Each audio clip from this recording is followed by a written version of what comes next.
sigiden 35 la jamana baarakɛyɔrɔba fɛn fɛn bɛ yen mun y'an ka kiiri tigilamɔgɔ fo ka taa se jamana yɛrɛ baarakɛ bondaw fɛn fɛn bɛ baara la kɔnɔ maa si man ka mun ye kɛ i ka sigiyɔrɔ k'o ta k'o kɛ mun ye wale mun n'i bɛ ɲangili ta walima k'i fanga k'o yira jamanaden tɔw la ka jamana yɛrɛ ka nafasɔrɔ siraw k'o ta k'o ntaraki k'o k'i ta ye walima ka jamana nafolo k'o ta k'o ntaraki k'o k'i ta ye e mana kɛ maa o maa ye walima e ka dukɔnɔmaa dɔn k'o ta k'o don o tɔgɔ la walima ka jamana yɛrɛ nafasɔrɔ sira dɔ ta k'o di maa mun n'a man kan k'o kɔni k'o ɲangiden don ko wa ko ni minɛn dɔ la ko i bɛ ɲangi cogo jugu la i man ka o kɛ cogo si de la wa bɛɛ ka kan baara bondaw la Mali kɔnɔ wa si ma fisa ni si ye Mali baara bondaw kɔnɔna la.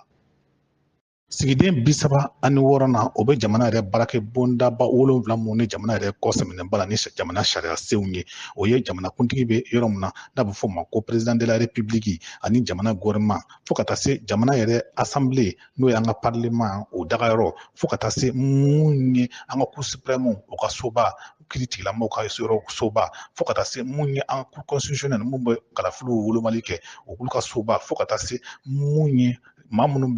bɛ jamana yɛrɛ kow jateminɛ ka kow compter mun ye ka larawi ka lajɛ n'a fɔ ma cour des comptes fo ka taa se mun ye conseil économique social environnemental et culturel mun bɛ jamana yɛrɛ tabiyaw bɛɛ fara ɲɔgɔn kan ani jamanadenw bɛɛ ka fɔ ɲɔgɔn kan soba kelen kɔnɔ n'o ye jamana yɛrɛ maire-lakaw fo ka taa se mun ye dugutigilakaw olu ka hakɛw bɛ fɔ yɔrɔ min na. 37nan jamana ka yɛrɛma hɔrɔnya bɛ lawaleya ni jamanadenw de jamanaden minnu bɛ se ka ta kalafiliw senfɛ walima jɛ ka sigi o senfɛ ka maa ta k'a bila yɔrɔ la yɔrɔ minnu ni jama yɛrɛ ka bɛnkan don walima mun ye kalafili de kɛra dugu fɛ walima jamana fɛ k'i ta k'i bila o yɔrɔw la wa a ma daga maa si ye mun a ma daga kabila si ye dɔ ka wuli dɔrɔn ka taa i sigi o yɔrɔ ninnu na k'a fɔ ko ne bɛ kɛ nin ɲɛmaa ye k'a sɔrɔ a ma kɛ ne ni dɔ la kelen ye k'o ma daga maa si ye.